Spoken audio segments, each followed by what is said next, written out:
so many things when it comes to diet that we were told were healthy, we find out later are not, and it kind of goes back and forth. And one of the things that we had talked about earlier was butter. All of a sudden, front page of a major news magazine this week saying, you know what, it is healthy. How do people know, what is healthy and what's not when things change so much like that? Well, it's a good question, right? So arguably so. If you had a plumbing problem in your house, right? You have a $10,000 plumbing system and you're springing leaks and you need advice about what to do to fix it, you would not go to your daughter's high school swim coach. I mean, the swim coach knows a lot about water.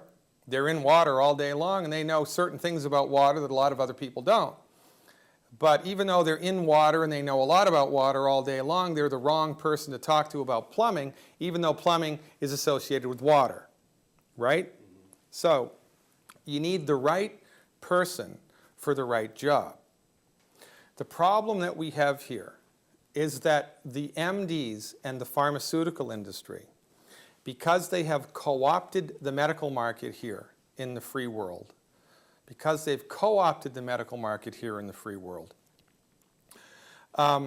give advice freely about things that they don't really have any appreciation or understanding for, right?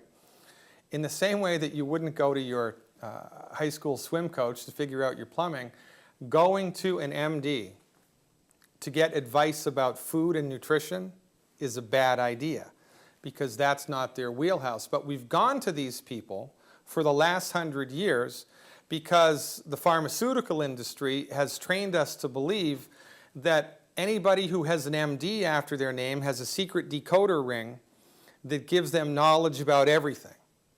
And it's nonsense. And we've taken the wrong dog to the hunt, is why. Really, my profession, Dr. Wallach especially springs to mind, has been telling people for 30 years that butter is good, that lard is good, that salt is good, that oil is bad, fried food is bad, margarine is bad. We've been trumpeting this information forever because that, in fact, is our wheelhouse. So if you want advice about medical nutrition, then it would be prudent for you to secure the services of a licensed and regulated physician whose profession wrote the book on medical nutrition, which is what we did. Now, people don't know this. People don't know that this information about butter and salt, for instance, hasn't entered into the mainstream because my profession hasn't entered into the mainstream. Why hasn't my profession entered into the mainstream? Because the pharmaceutical industry doesn't want us to. We don't have a free medical market. In Seattle, as a naturopathic physician, I can deliver babies, prescribe drugs, perform surgery, order any diagnostic tests I want, call myself a physician, and it's all covered by insurance. If I did exactly the same thing in Chicago that I did in Seattle, I'd be fined $5,000 and thrown in jail for a year for practicing medicine without a license. And that's not right. And you know why that is? Because when my profession tries to secure licensure, the American Medical Association brings out a dog and pony show and says, oh no, not those naturopaths. They have substandard training. It'll rain cats and dogs and the sky will start bleeding if you let the naturopaths into the game. It's nonsense. Because I think they know on some level that if all of a sudden there was an even playing field, and by some genie in the bottle magic, we all woke up tomorrow, and there were just as many naturopathic physicians in the world as there were MDs. There were just as many naturopathic hospitals as there are allopathic MD hospitals. That insurance covered everything equally, and that was equal research money distributed to all fields of medicine. If that were to come to pass, within 5 years, an MD with a general family practice would be out of business. Because in a free market, people gravitate towards what works. For chronic illnesses, medical nutrition works. Holistic medicine works. For trauma, allopathic reductionism works.